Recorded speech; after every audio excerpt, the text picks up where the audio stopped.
Dorita,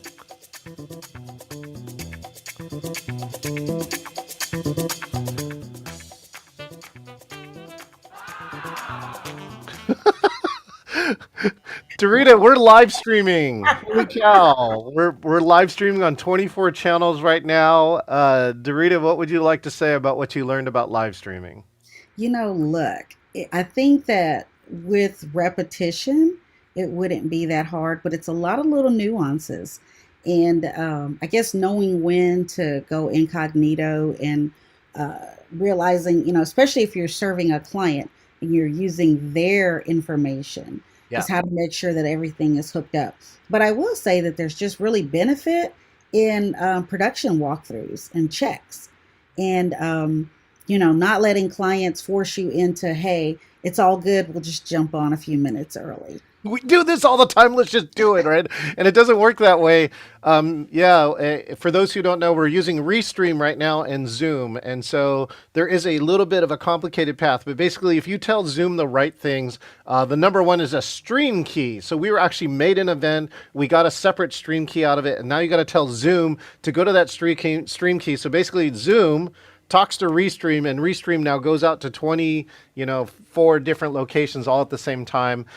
But if you don't have the right permissions or the right stream key or the right stuff in the right place, like the whole thing just falls apart, right? And Yeah, just, and permissions, and so that's the thing is, do you take the time to walk a client through the entire connectivity? And then how do you get access to the client's original place, which yes, I'm assuming is if the client sets it up correctly on their Zoom and their Restream, then you've got to come in as them on their Zoom. yep. Otherwise, you don't get permission, right? And Let me that's ask you this. yeah, all the different permissions, right? Unless you have a Zoom account that that you can have multiple owners of, but you're not in this person's organization. So as a third party, that also doesn't work. And so, yeah, there's a lot of things. So And what happens if the client is the host? The client goes in on their own account. They're yep, the host. yep. They start the live stream. Are they able in turn at that moment then to give someone else hosting, or does it break down Oh, the live once the stream? stream is established, then yes, you can host somebody else. So that could be the other solution, which is that the host initiates the live stream, and then host you can give the host control to somebody else. Of course, the safer thing to do is give somebody co-host control, but there's the few things that you can't do as a co-host and a host. Depends what you are doing in the production, right? Does it ever break down? Sometimes things stop. Like, let's say you have external recording and all of that. Does it break down when you move into rooms like breakout rooms or anything? At this point, you're live, and it's just going to do everything. It's going to record everything like normal. Yes and no. So basically, a couple things. And number one, in the breakdowns, right? Multiple because there's so many pieces of connection. There are many places it can break down. So, like, you can have a strong feed to one location, right? Let's say LinkedIn, and then your Facebook feed fails for some reason, right? If you don't have a high-end computer or strong bandwidth or a bunch of other stuff, one or more of the streams can break. And sometimes you have to decide: do I stop everything and reestablish all the streams, or do I leave the streams that are running still going along? The second part here in breakout rooms, which is actually really important, is that streaming doesn't work in breakout rooms, right?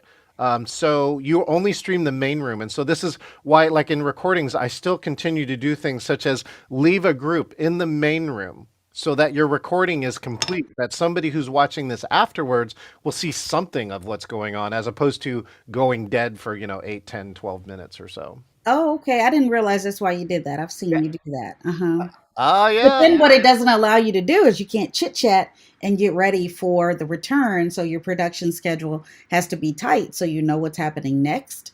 And then you just allow the breakout group to happen as is in the main room. I like that. Or the inverse is you create a green room, you take the extra room that you took everybody out, and you put all your staff in that room so you can talk but not be recorded, and you probably want that. That's probably what you need anyway. I love it. I love it. Okay. Got Good. it. All right. Any other final comments about live streaming from the one and only and amazing Dorita?